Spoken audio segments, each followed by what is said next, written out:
Assalamualaikum warahmatullahi wabarakatuh. Jemaah rahimakumullah, bersama-sama kita buka pertemuan pada malam hari ini dengan membacakan basmalah. Bismillahirrahmanirrahim. Innal hamdalillah nahmaduhu wa nasta'inuhu wa nastaghfiruh wa na'udzu billahi min shururi anfusina wa min sayyiati a'malina. من يهد الله فلا مضل له ومن يضلل فلا هادي له أشهد أن لا إله إلا الله وأشهد أن محمدا عبده ورسوله لا نبي بعده اللهم صل وسلم على محمد رسول الله وعلى آله وصحبه ومن تبعه وبلغه إلى يوم القيامة فقال الله تعالى في القرآن الكريم أعوذ بالله من الشيطان الرجيم يا أيها الذين آمنوا اتقوا الله حق تقاته ولا تموتن إلا وأنتم مسلمون. Wahai orang yang beriman, bertakwa kepada Allah dengan hak, dengan benar, dan jangan kalian mati kecuali sebagai seorang yang berserah diri kepada Allah.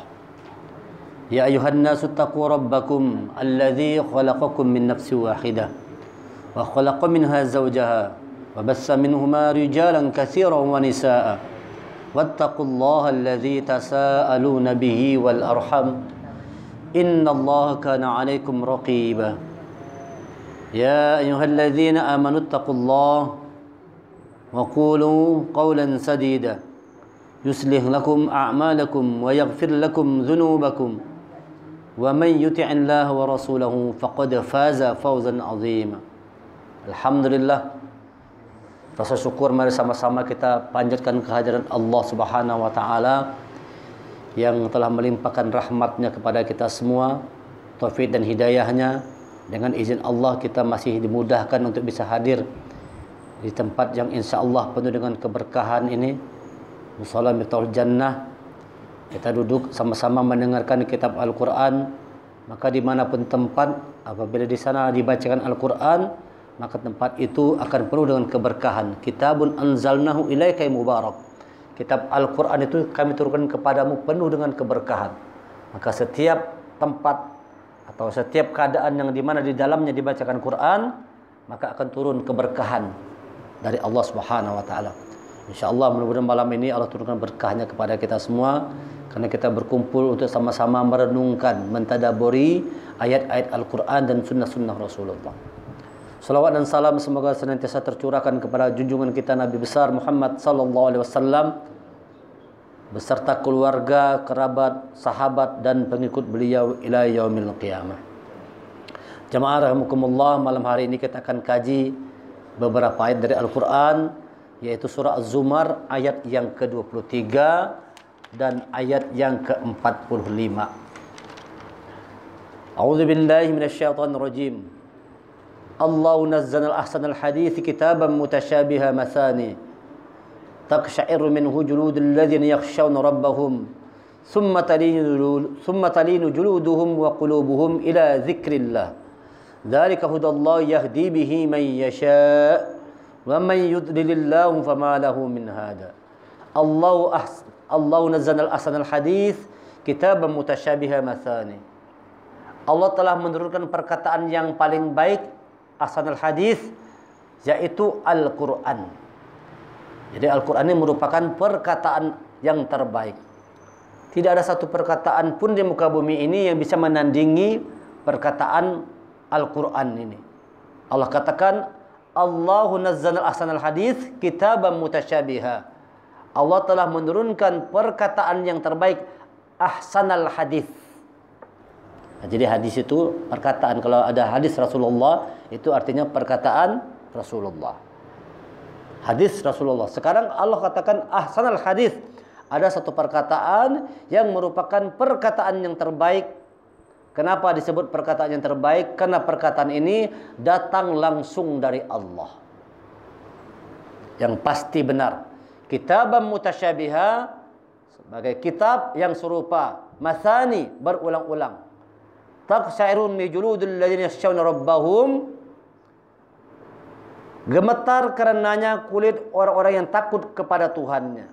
Jadi kalau orang yang ada iman dalam hatinya, mendengarkan Al-Quran dibacakan, taqsya'irru minhu juludul ladzina yakhshawna rabbahum. Gemetar hati dari orang-orang yang beriman itu.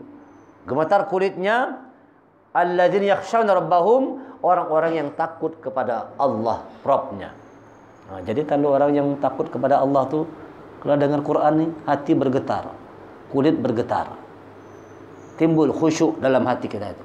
Rasa tunduk, takut, taat kepada Allah itu muncul dengan mendengarkan ayat-ayat Al-Quran ketika dibacakan. Itu Allah yang menerangkan.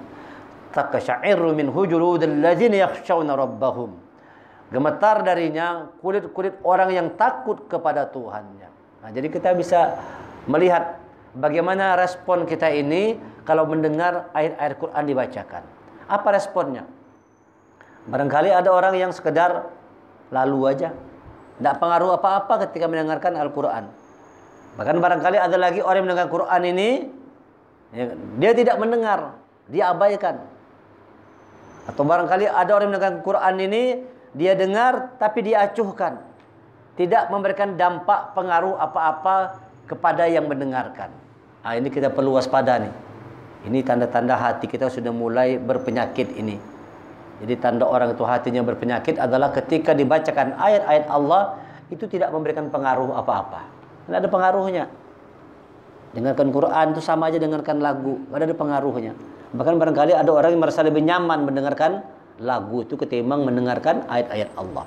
Nah, orang yang takut kepada Allah itu gemetar hatinya, gemetar kulitnya mendengarkan lantunan ayat-ayat Allah.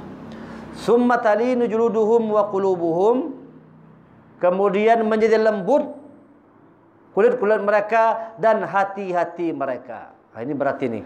Kemudian menjadi tenang kulit dan hati mereka. Artinya ketika dibacakan Al-Quran ini, itu tenang hati orang yang takut kepada Allah. Summa talinu julubuhum wa qulubuhum. Hati dan kulitnya itu tenang. Kenapa dikatakan kulit ini? Karena kulit ini kan dia alam rasa, ya. Alam rasa. Jadi orang tuh rasanya tenang, rasanya damai, hati itu bahagia, tentram mendengarkan Al-Quran. Itu tanda-tanda orang yang khusyuk. Orang-orang yang takut kepada Allah, yakhsha rabbahum, ini adalah ketika mendengarkan ayat-ayat Quran dibacakan, perkataan yang terbaik itu kulit dan hatinya menjadi tenang. Kira-kira kita sudah merespon seperti itu tidak? Kalau mendengarkan ayat Al-Quran ini, apakah membuat hati tenang? Tadi hati kita gundah gulana, kacau balau hati kita, lagi sedih, lagi murung, banyak masalah. Itulah namanya hidup ini, tidak pernah lepas yang namanya masalah. Setiap saat barangkali itu datang masalah terus menerus. Tetapi orang-orang yang takut kepada Allah, ada obat untuk menenteramkan hati tadi. Apa itu? Mendengarkan Al-Quran ketika dibacakan. Summa talinu julubuhum wa qulubuhum ila zikrillah, ketika diingatkan dengan Allah. Ini hebat ini. Orang yang takut kepada Allah itu ketika diingatkan dengan Allah, disebut nama Allah, itu hati menjadi tenang. Ada orang yang didengarkan nama Allah, disebut nama Allah, wa idza tuliyat alaihim ayatuhu zadatuhum imana. Kalau dibacakan ayat-ayat kami, bertambah imannya. Nah, ada ayat begitu mengatakan dalam surah Al-Anfal ayat 2. Kalau dibacakan ayat-ayat kami, dibacakan ayat Al-Quran, itu wa idza tuliyat alaihim ayatuhu zadatuhum imana. Bertambah iman orang-orang yang dalam hatinya itu khusyuk, takut kepada Allah. Sehingga kalau disebutkan nama Allah, itu bergetar hatinya. Disebut nama Allah, menumbuhkan ketentraman dalam jiwa. Inilah orang-orang yang beriman kepada Allah. Dzalika hudallah yahdi bihi may yasha. Itulah petunjuk Allah. Nah, itu Al-Quran. Itulah baru petunjuk Allah. Al-Quran ini adalah petunjuk Allah. Dia akan menjadi petunjuk kalau bila dibacakan itu memberikan pengaruh kepada yang mendengar. Itu tanda Quran itu jadi petunjuk itu. Quran ini kan petunjuk. Tapi kalau kita dibacakan Quran, tidak ada pengaruh apa-apa, tidak ada respon apa-apa, biasa-biasa aja. Dengarkan Quran ini sama aja dengan perkataan-perkataan lain. Ada orang yang sambil dengan Quran, sambil dia berpandiran. Ada seperti itu. Quran disetel kalau misalnya di rumah nyetel murotal, tapi pandiran aja. Quran nggak didengarnya kalau dalam mobil kita setel murotal Quran, tapi sekali jalan berpandiran, mendengar kada. Ada yang seperti itu modelnya. Nah, Allah katakan bahwa orang yang takut kepada Allah itu kalau dibacakan perkataan yang terbaik Al-Quran itu, summa talinu juluduhum wa qulubuhum. Jadi tentram kulit dan hatinya itu. Jadi tentram, jadi damai. Dzalika hudallah, itulah orang yang mendapatkan petunjuk. Itulah petunjuk Allah Al-Quran itu. Kalau bisa seperti itu, berarti Quran sudah jadi petunjuk. Yahdi bihi may yasha, dan Allah memberikan petunjuk kepada orang yang dikehendaki. Tidak ada yang bisa menenteramkan hati kecuali dari ayat-ayat Allah ini. Cobalah buka Quran, buka hadis Rasulullah. Apa yang paling bisa menenteramkan hati manusia ini? Tidak ada yang lain kecuali ketika dia mengingat Allah. Idza dzukirallah. Ila dzukirallah. Bahwa ketenteraman hati itu adalah ketika disebutkan nama Allah. Dibacakan Al-Quran, disebutkan nama Allah itu, membuat hati yang mendengarkan itu menjadi tentram, damai, bahagia, senang, gembira mendengarkan ayat-ayat Allah. Kita kalau dengarkan Quran seperti ini, gembira kada dengarnya, bahagia kada dengarnya, senang atau tidak mendengarnya.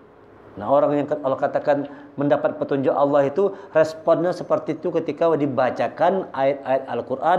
Ketika disebut nama Allah, responnya itu membuat tentram hati dan kulit. Kulit dan hati itu menjadi tentram. Summa talinu julubuhum wa qulubuhum ila dzikrillah. Kemudian kulit dan hati itu menjadi tentram ketika ila dzikrillah, diingatkan dengan nama Allah. Senang. Orang beriman itu kalau diingatkan dengan Allah senang. Ingat Allah. Ayo ibu ingat Allah bu. Ayo pak jangan lupa ingat Allah. Kita kena musibah, kena kita banjir, jangan lupa ingat sama Allah. Orang yang punya iman ketika diingatkan dengan nama Allah, itu dia senang, itu dia bahagia, itu dia gembira mendengarkannya. Nah, kita kira-kira gimana nih? Kalau diingatkan, ada lagi orang yang diingatkan Allah, bah Allah terus ya. Tahu ya Allah ya. Stumat Allah. Ada juga orang seperti itu. Tidak suka kalau diingatkan dengan Al-Quran ini. Bah Al-Quran terus dah. Sedikit-sedikit Al-Quran, sedikit-sedikit Al-Quran. Ada jangan orang merespon seperti itu. Al-Quran sedikit-sedikit Al-Quran. Nah, ya kata Allah memang harus Al-Quran. Karena Quran ini adalah perkataan yang terbaik. Dzalika hudallah yahdi bihi may yasha. Kitab itu dia memberi petunjuk. Dengan kitab itu, dengar ini, itulah petunjuk Allah. Dengan kitab itu dia memberi petunjuk kepada siapa yang dia kehendaki. Lihat nih kawan-kawan sekalian jemaah, bahwa dengan kitab itu, kitab yang mana ini? Kitab Al-Quran ini. Dzalika hudallah, itulah petunjuk Allah. Yahdi bihi may yasha. Dengan kitab itulah Allah memberi petunjuk kepada orang yang dia kehendaki. Artinya bahwa orang yang dikehendaki oleh Allah mendapat petunjuk itu dia bersama Al-Quran. Begitu bacanya. Dzalika hudallah yahdi bihi may yasha. Itulah petunjuk Allah. Dengan kitab itu Allah memberi petunjuk kepada orang yang dia kehendaki. Artinya siapa orang yang dikehendaki Allah untuk diberi petunjuk, didekatkannya orang itu dengan Al-Quran. Nah, kita gimana, kita sudah dekat belum sama Quran? Sudah tidak saban hari baca Quran? Kita ini saban hari sudah baca Quran belum? Barangkali kita sudah sholat 5 waktu sudah jalan, bagus. Tapi sudah kasih setiap hari juga kita membaca Quran. Ada tidak setiap hari itu buka Al-Quran? Bacalah selembar kah, setengah juz kah? Bagus lagi 1 juz sehari baca Quran. Setiap hari paling tidak sejuz baca Quran. Wah, itu luar biasa. Dzalika hudallah. Itulah petunjuk Allah. Yahdi bihi may yasha. Dengan kitab Al-Quran itu dia memberi petunjuk kepada orang yang dia kehendaki. Dengan Al-Quran ini, bukan dengan yang lain. Jadi Allah itu memberi petunjuk itu dengan kitab Al-Quran ini. Bukan dengan kitab-kitab yang lainnya. Bukan dengan yang lainnya. Tetapi Allah itu memberi petunjuk dengan kitab Al-Quran kepada orang yang dia kehendaki. Nah, oleh karena itu, kalau kita memang merasa perlu petunjuk Allah, tentu kita ini perlu petunjuk Allah. Karena dengan petunjuk Allah itulah kita akan selamat hidup dunia akhirat ini. Nah, untuk dapat petunjuk Allah itu, kata Allah, dekatkan diri kita dengan Al-Quran. Seberapa dekat petunjuk Allah kepada kita, seberapa dekat kita dengan Al-Quran. Sudah paham belum? Sudah dibaca belum? Sudah dipahami belum? Sudah diamalkan belum? Kalau sudah kita dengar, kita baca, kita pahami, kita amalkan, insya Allah turunlah petunjuk Allah buat diri kita. Dzalika hudallah yahdi bihi may yasha. Dengan kitab itulah Allah memberi petunjuk kepada orang yang Dia kehendaki. Jadi jangan merasa sudah bersama petunjuk Allah kalau Quran itu ditinggalkan. Ada orang-orang itu yang merasa sudah bersama petunjuk Allah sementara Qurannya jauh ditinggalkan. Dengar ceramah rajin, rajin dengar ceramah, tapi mengaji kada pernah. Kira-kira pas enggak tuh? Ada orang tuh dengar ceramah, mana-mana dengar ceramah, bagus kalau, tapi Quran enggak pernah ngaji di rumah. Enggak pernah ngaji Quran. Mana-mana, di mana ada ceramah, datang terus. Bagus kan? Bagus. Tapi coba ditanya, pernah enggak di rumah ngaji, baca Quran? Dengar ceramah itu bagus, tapi harusnya di rumah mengaji juga. Ada kenapa orang ada kadang-kadang begitu? Barangkali dia tidak bisa ngaji. Udahlah, daripada tidak bisa ngaji dengan ceramah teruslah. Padahal harusnya kalau tidak bisa ngaji, belajar. Datangi guru, belajar mengaji. Supaya nanti di rumah bisa mengaji juga. Lengkap. Kan harus ikut Islam itu dengan kafah. Kalau dengan kafah. Inna dina indallah Islam. Ikut Islam dengan kafah. Karena cukup Islam dengan sholat aja. Lengkap semua petunjuk Allah itu dijalankan. Baik rukun Islam ataupun rukun imannya. Salah satu rukun iman itu beriman kepada kitabullah. Itu rukun iman kalau. Beriman kepada Allah, beriman kepada malaikat, beriman kepada kitab. Nah, yang mengimani kitab itu tidak sekedar mengaku beriman aja. Buktikan keimanan itu dengan minimal membacanya. Baca Quran. Minimal baca Quran. Jangan sampai tidak baca Quran. Bagus rajin dengan ceramah nih. Majelis ilmu adalah kebun-kebun surga. Bagus. Bagus itu. Tapi jangan pula gara-gara itu lalu Quran tidak pernah dibaca lagi. Lengkapkan ceramah didengar sampai ke rumah buka Qurannya. Lebih bagus lagi apa yang disampaikan ustadznya tadi itu penceramahnya, mana ayatnya sampai rumah direnungi lagi ayatnya. Sekarang kita lagi mengkaji surah Az-Zumar ayat yang ke-23. Mulai kita buka lagi sampai rumah, kita renungkan lagi ayat-ayatnya. Apa nih maksud Allah? Seperti itu.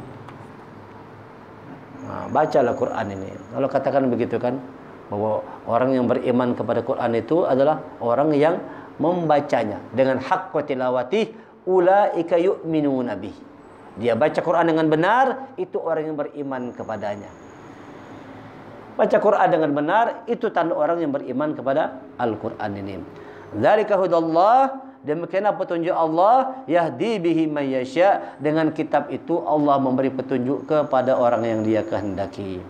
Wa may yudlilillahu fama lahu min had. Dan barang siapa yang dibiarkan sesat oleh Allah, maka tidak seorang pun yang dapat memberinya petunjuk. Apa nih maksudnya nih? Renungkan dengan benar bahwa kalau sudah Allah ingin menyesatkan seseorang itu, dibuatnya orang itu jauh dari Al-Quran. Tuh hati-hati tuh.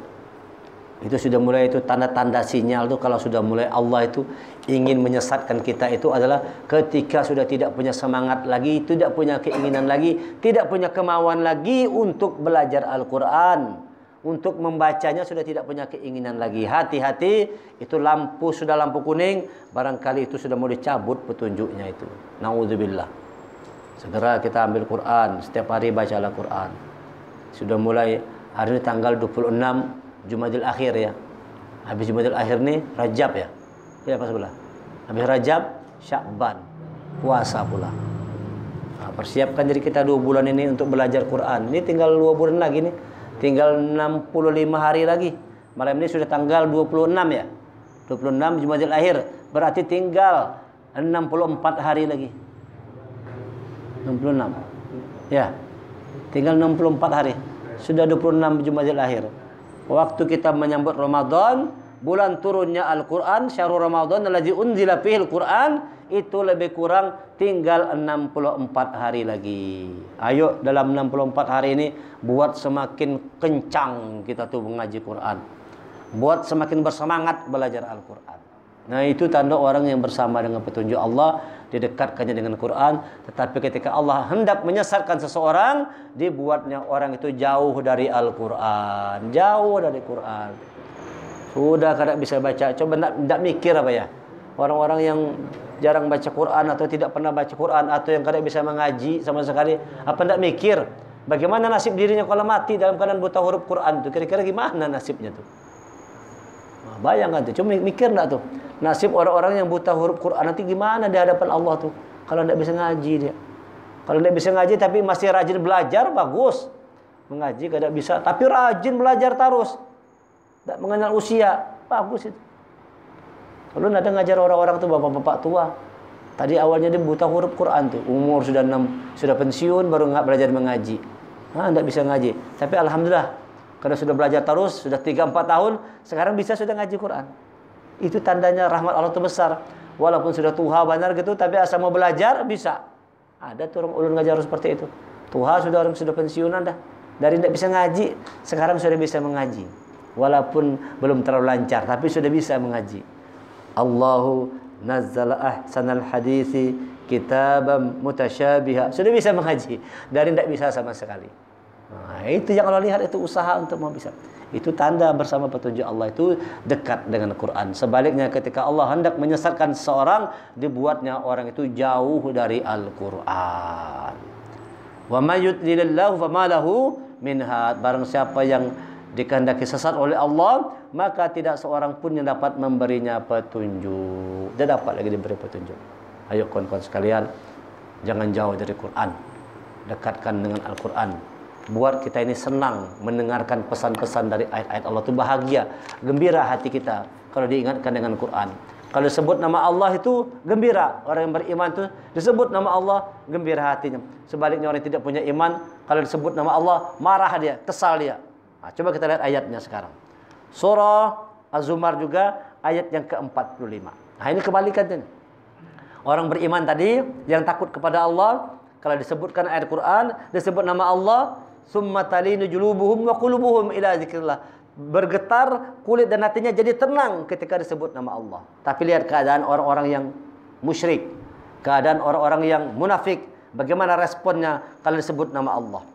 Az-Zumar ayat 45. A'udzubillahi minasyaitonir rajim. Wa idza dzukirallahu wahdahu shma'azzat qulubul ladzina la yu'minuna bil akhirah. Wa idza dzikral ladzina min dunihi idza hum yastabshirun. Dan apabila yang disebut hanya nama Allah, kesal sekali hati orang-orang yang tidak beriman kepada akhirat. Bayangkan ini, ada orang disebut nama Allah, kesal benar hatinya. Yang kayak Abu Jahal tuh. Takutlah kepada Allah, marah Abu Jahal, kesal Abu Jahal disebut nama Allah. Diingatkan dengan nama Allah tuh. Ayo Pak, ingat Allah pian, ingat Allah, ingat, marah dia apa? Kesal. Nah, ini orang yang tidak punya iman. Ada yang begitu tuh. Orang yang tidak punya iman disebut nama Allah tuh kesal hatinya. Hati-hati tuh. Kalau ada orang, kalau dibacakan Quran, kesal hatinya. Sakit hati aku dengarnya, nah sakit hati dengarnya. Padahal orang mengingatkan, tapi sakit hati. Jadi kadang-kadang manusia ini begitu keadaannya. Kalau sudah hati itu keras ya. Jadi kadang-kadang nasihat itu dianggap seperti hinaan. Orang menasihati, tapi dianggapnya hinaan. Orang memberikan nasihat yang hak, dianggapnya cacian. Tapi kalau pujian, itu dianggapnya sebagai sebuah kebenaran. Kalau dipuji-puji, baru dia senang. Tapi kalau diingatkan dengan ayat-ayat Al-Quran ini, diingatkan dengan nama Allah, kesal hatinya. Siapa ini? La yu'minuna bil akhirah. Orang yang tidak beriman kepada akhirat itu tidak senang disebut nama Allah. Tidak suka disebut nama Allah dia. Nauzubillah. Ada manusia seperti itu, bayangkan. Ada manusia seperti ini. Ayat Allah ini pasti benar kan? Ada orang yang begitu modelnya. Kalau disebut dan apabila disebut hanya nama Allah, kesal sekali hati orang yang tidak beriman kepada akhirat. Kesal sekali hatinya. Marahan. Tidak suka disebut nama Allah. Sebaliknya, wa idza dzukiral ladzina min dunihi idza hum yastabshirun. Namun apabila nama-nama sesembahan selain Allah yang disebut, tiba-tiba mereka menjadi bergembira. Nah, ayo batu bara, senang dia sebut batu bara. Ayo kita mencari batu bara. Oke, ayo kita bisnis yuk, cari batu bara. Ayo kita bisnis intan yuk. Wah, di mana? Wah, semangat itu. Kalau sudah kisah soal bisnis ini, luar biasa semangatnya. Kisah soal politik, wah, luar biasa, berapi-api, semangat, luar biasa. Bacakan Al-Quran, mulai dikesal hatinya, lari dia. Sebut nama Allah, marah dia. Ada begitu dia. Disebut nama Allah, diingatkan dengan nama Allah, hati itu jadi kesal. Tapi kalau disebut nama-nama yang lain, dia gembira. Hati-hati itu. Kalau ada seperti itu jiwa-jiwa kita, segera beristighfar, minta ampun sama Allah. Ada kenapa nih salah nih? Kenapa aku diingatkan dengan nama Allah ini malah marah nih, malah tidak suka ini. Nah, kalau malah tidak suka nih. Tapi kalau disebut-sebut nama yang lain, baru dia senang. Allah terus jar, Al-Quran terus, sedikit-sedikit ya Allah, sedikit-sedikit Quran. Ada gitu. Tidak suka dengan kebenaran dari Allah. Diajak untuk kepada agama Allah yang benar, yang lurus, tidak mau dia. Tidak mau dia, kata Allah. Begitulah tanda-tanda sudah orang mulai tercabut rahmat petunjuk Allah itu adalah apabila orang itu sudah mulai dijauhkan dari petunjuknya Al-Quran. Sebut nama Allah, kesal hatinya. Disebut nama yang lain, dia bergembira, senang. Kira-kira ada tidak manusia yang seperti itu tuh? Ada? Banyak tidak, Bang Ucen? Banyak manusia yang begitu tuh. Sebut nama Allah marahnya. Diajak mengaji, ayo mengaji yuk. Wah, kalau sebab-bawaan gitu, ngaji aja seorang sana. Urus diri sendiri aja. Unda nih bisa aja. Kan kayak itu kan. Bapak nyawa-nyawa mengajaki Unda nih. Unda bisa aja. Begitu tuh ada orang-orang diajak kepada Quran tuh tidak mau dia. Diajak kepada dunia, wah, di mana ajar? Wow, sudah. Kalau sudah kisah urusan dunia nih, kan? Kisah urusan bola, urusan Liga Champion, wah itu berapi-api berkisah tuh. Tahan berjam-jam. Kapan malam nih hafal semua tuh. Semua nama bintang-bintang bola dunia tuh hafal. Jam berapa jadwal main tahu semua. Subuh-subuh hari dihadanginya, gembira dia. Buat kopi, buat makan kacang, wow begadang rame-rame, menghadangi itu. Ditunggunya itu. Ditunggunya tuh. Nanti kalau berkisah pergi ke satu tempat gitu kan, tadi mengantar apa nih, sembako. Jadi ada orang di kampung itu kalau malam-malam di sini Pak banyak iwak aja. Jadi waktu itu kami kan habis dikasih makan tuh. Dari mana iwak banyak mana? Mancing Pak malam-malam, banyak iwak Pak. Di sini Pak kami mancing sampai jam 2 malam. Kuat aja kalau orang nih. Bayangkan tuh, pakai senter di sini apa aja. Oh. Jadi malam-malam tuh ikan tuh kalau kena senternya berdiam aja. Baru ditembak. Cus, ada senjata diolahnya. Senjata. Wah, orang kampung punya semua tuh. Jadi selama banjir ini saban malam laki-lakinya keluar semua sampai jam 2 malam. Gila enggak tuh kuatnya. Dalam hati ulun, ya Allah, kuatnya tenaga manusia ini. Hanya untuk iwak aja sampai jam 2 malam dihadangi. Coba suruh baca Quran tuh, suruh tahajud. Bangun enggak ada? Ngalih benar. Disuruh tahajud enggak mau. Ya kalau Bang Ucen. Padahal nilai tahajud tuh bayangkan bandingkan dengan ikan yang berapa kilo dapat tadi itu kan. Itu ikan itu dihadangi sampai jam 2 malam. Dan mereka bergembira. Gembira mengesahkannya tuh. Ya, kita mendengar nih. Masya Allah, gembira mereka sampai jam 2 malam, 3 malam mencari uang. Imbah tuh guring, parai soal subuh. Dapat ikan sudah sekilo, guring langsung. Parai subuh. Nah, akhirnya kita berilah masukan. Net, Pak. Manusia diciptakan dalam keadaan kacau balau. Dalam keadaan kabut. Kalau kabut. Dalam kabut, udah asap sudah dalam keadaan gelap sudah manusia, diciptakan dalam keadaan kacau balau. Sungguh kami telah menciptakan manusia dalam keadaan kacau balau. Jadi tidak heran memang manusia ini banyak yang kacau dah. Kacau, otak sudah kacau dah. Iya, jadi sesuatu yang tidak penting itu dianggapnya penting. Tetapi sesuatu yang penting buat dirinya malah diabaikan.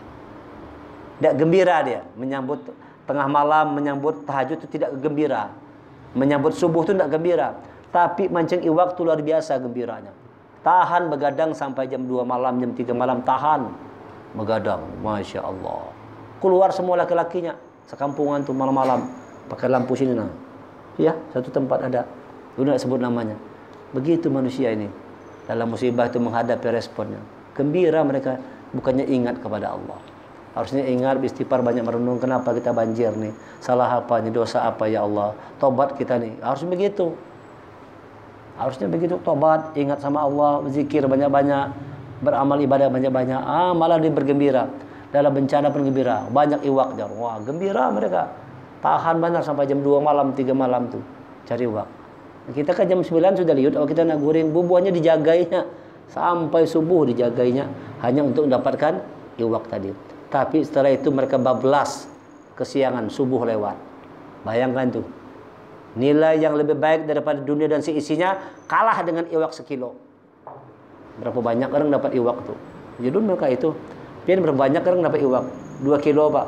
Wah, itu kada ada apa-apanya. Salat fajar sebelum subuh 2 rakaat itu lebih baik dari alam semesta dan seisinya. Ada bandingannya 2 kilo itu. Masa pian bisa ketinggalkan salat subuh hanya gara-gara 2 kilo? Pian bangun sampai jam 2 3 malam. Pasti pian teguring kalau lewat subuhnya. Hehehe, jangan. Subuhnya tahu buahnya. 14 pian subuhnya. Kayak apa? Kada banjir je dulun. Kayak itu kelakuan banjir aja dulun. Ya, kami bergaya gaya dan sampai bergaya orang kampung. Banjir ya, seperti itu kelakuannya dulun. Orang ingat sama Allah, boleh-boleh aja. Urusan dunia tadi kan senang-senang gembira-gembira, tapi sampai waktu sholat, minimal sholat tuh sholatlah, jangan ditinggalkan. Ini tempat bilang jadi posko, buat juga jadi musola. Masjid sudah calap, musola sudah calap, tenggelam di kampung tuh. Musolanya tenggelam, masjidnya tenggelam. Satu rumah aja yang nggak tenggelam. Di situ lo kumpul. Jarun jangan tempat kumpul aja nih. Jangan jadi posko, jangan jadi dapur umum juga. Buat jadi musola juga. Nah, sholat berjamaah ramai-ramai di sini jarku. Cepat kering nih banjir nih jarun. Kalau pindah kayak itu hujan terus nah naik lagi banyu. Diingatkan Allah tidak mau tuh. Diingatkan tidak mau. Disebut nama Allah mereka tidak suka. Nah, tapi alhamdulillah orang kampung tuh dikasih tahu gitu, mereka senang aja. Nggih, kita tahu senang aja diingatkan. Enggak, ya. Mudah-mudahan bisa nyentuh kan. Boleh sampai bergaya aja, Bang. Kan ada artinya tuh ikan 2 kilo dengan sholat subuh 2 rakaat Pak aja loh. Kan ada bandingannya, enggak ada apa-apanya tuh. Masa pian tahan sampai 2 malam nyari uang tuh. Tahan pian. Subuh dah. Nah, coba jangan sampai lalai loh, supaya cepat bencana ini selesai. Nah, itu orang tuh setahun kada bisa berkesanya, setahun tuh kada bisa berusaha. Terendam tuh. Karena dia menanam benih itu sampai bulan April kajar. Kalau sudah musim panas kan kada kawal lagi sudah. Artinya kami ini Pak setahunan nganggur. Kasihan. Setahunan nganggur tuh. Habis banjir tuh kada kawal gitu. Padin mati semua dah. Jeruk-jeruk mati sudah semua. Mati semua jeruk-jeruk dah. Dihantam banjir terendam kalau mati dia. Jadi kami ini setahun ini nganggur Pak. Jadi hidup itu berharap dari tabungan yang ada lawan bantuan aja lagi. Ada tabungan itu aja pakai setahun. Ada kabuk usaha. Nah, jarulun itu nanti Allah atur semuanya rezeki itu datang dari mana-mana. Asal dekat sama Allah. Jangan abaikan sholatnya. Minimal sholat itu jangan diabaikan jarulun. Itulah. Tetap kita dalam keadaan seperti itu. Peduli jiwa tapi peduli iman juga. Peduli jiwa, peduli iman. Bukan cuma sekedar ngasih sembako aja, tapi menyampaikan pesan juga. Kita contohkan, nah, sholat kita. Ayo kawan-kawan sekalian, sholat jamaah. Biar orang kampung itu melihati. Kadang ikut, ada tuh kita sholat tuh dia. Kadang kita miris. Ya, dia kali jadi kami sholat itu bebuannya di luar. Ini kan berokok-rokok depan teras rumah. Kadang-kadang terketuk hati itu anak 4 sholat itu udah ada melihati aja bebuannya tuh. Nah. Masya Allah. Jadi gimana kasihan sedih kita. Hanya tahunya mencari duit aja tamunya. Kasihan sekali. Nah, ada seperti itu. Itu merasa lebih baik. Hah? Saat banjir tadi sholat nih dan selalu gitu. Iya. Nah, di atas tilam. Ada lagi tempat nak sembahyang di mana? Nah, iya, coba bayangkan. Di musola lah. Di rumah. Oh, di rumah. Musola nih ada lagi masjid. Tutup sudah. Pas bola udah telepon, mana sebelah rumah, calap rumah. Bisa. Bujur-bujur hati Iya betul itu teguran Allah. Itu cara Allah untuk mengetuk hati kita. Nah kan orang beriman dia terketuk hatinya. Tapi yang kada beriman ini dia mencikami musibah ini ya angin lalu aja. Kalau pada banjir kan rasanya hendak keluar ke mana? Keluar lagi. Cari yang pikir. Iya. Masuk rumah. Di rumah-rumah banjir ini banyak yang baca ayat 30 Al-Mulk aja. Qul ara'aytum in asbahama ukum qawran Ya'tikum bima'im ma'in. Dengan air tadi ya, bima'im ma'in. Qul ara'aytum. Nah, turunkan ayat itu supaya rahmat dari Allah. Nah, ini renungan-renungan yang harus kita pahami dari Allah ini, bahwa perbedaan sikap orang yang beriman dengan tidak beriman itu jelas perbedaannya. Kalau orang beriman dengarkan Quran, disebut nama Allah, hati bergetar, kulit bergetar. Setelah itu jadi tenang dia. Semua tadi itu kemudian setelah itu hati itu menjadi tenang. Mendengarkan Quran itu senang, gembira. Disebut nama Allah gembira. Sebaliknya orang-orang yang la yu'minu bil akhirah ini, yang tidak beriman kepada akhirat, itu diingatkan dengan Quran itu tidak ada pengaruh apa-apanya. Tidak ada memberikan pengaruh dampak apa-apapun disebut dengan ayat Allah nih. Dia sebut nama Allah, tidak ada pengaruh. Ya, na'udzubillah, ngeri kita. Kita contoh sudah nih, sholat nih. Tidak ada terketuk hati bergerak untuk ikut sholat tuh. Masya Allah. Nah, itu tempat aja yang nyaman kada sholat. iya. Lagi nang kada. Itu rumah itu nyaman. Jadi, sekampungan itu ada satu rumah yang kada banjir. Nah, itu cara Allah juga tuh supaya menjadi renungan buat yang lain. Nah, cuman itulah kadang-kadang kita sedihnya, mirisnya cara orang-orang kita ini menyikapi masalahnya, menyikapi musibah tuh tidak bijak, harus menyikapinya bijak, membuat semakin takwa kepada Allah. Dan itu tugas kita semualah. Perlu itu datang lagi sana, berikan lagi masukan, datang lagi, berikan lagi pesan-pesan supaya bisa tersentuh hati itu. Supaya dengan itu mungkin memang tidak kawat disalahkan juga, barangkali tidak ada yang mengingatkan juga kan. Tidak ada yang datang yang mengingatkan kan. Ceramahnya di kota-kota aja kan, ke kampungnya mungkin barangkali tidak ada sampai ke sana kan. Nah, sampai sekarang pesan. Masjid ada air, kadang-kadang di kampung itu ada masjid, tapi coba lihat tuh. Kadang-kadang kotor mana-mana, tidak ada penghuninya. Sudah rancak kita kayak itu, pergi keluar kota, mandak singgah sholat, kalau tidak ada orang yang sholat situ. Masya Allah. Jadi dia hanya sebulan setahun sekali pas ada acara apakah. Ya kalau baru masjid itu diisi, baru musola terisi. Kalau ada acara kosong melompong, bagaimana tuh tanggung jawab kita sebagai abdi Allah. Nah, inilah dia harus kita renung. Mudah-mudahan hati-hati kita semua ini masih tergetar, masih senang mendengarkan Al-Quran dibacakan, masih bergetar hati apabila diingatkan dengan nama Allah, itu malah kita membuat nambah iman. Dibacakan Quran, wa idza tuliyat alaihim ayatuhu zadatuhum imana wa ala rabbihim yatawakkalun. Dan apabila dibacakan ayat-ayat Al-Quran, ayat-ayat Allah, zadatuhum imana, tambah imannya, bertambah imannya, wa ala rabbihim yatawakkalun, dan dia hanya bertawakal kepada Allah saja. Nah, mudah-mudahan rasa tawakal kita ini, rasa iman kita ini terus bertambah dengan musibah yang datang. Itu cara menyikapi yang benar. Cara menyikapi musibah ini harus dengan musibah yang datang itu menambah iman kita kepada Allah. Kalau musibah yang datang tidak memberikan dampak apa-apa, jangan-jangan kita termasuk nih ayat 45 nih. Diingatkan dengan ayat-ayat Allah, tidak ada pengaruhnya. Quran tadi cuma jadi mahjuro aja. Maksud Bang Ferdi itu Quran itu cuma mahjuro aja, sia-sia. Quran itu menjadi sesuatu yang sia-sia. Al-Quran itu menjadi sesuatu yang diabaikan, tidak ada pengaruh sama sekali. Ya, harusnya semakin kita dikasih Allah ujian, semakin bertambah iman dan takwa kita. Mudah-mudahan Allah terus menambah petunjuknya kepada kita semua, dan mudah-mudahan tetap istiqomah dalam usaha kita untuk terus-menerus mempelajari Al-Quran ini. Subhanakallahumma wa bihamdika asyhadu an la ilaha illa anta astaghfiruka wa atubu ilaik. Kita tutup pertemuan dengan sama-sama membacakan hamdalah. Alhamdulillahirabbil alamin. Assalamualaikum warahmatullahi wabarakatuh.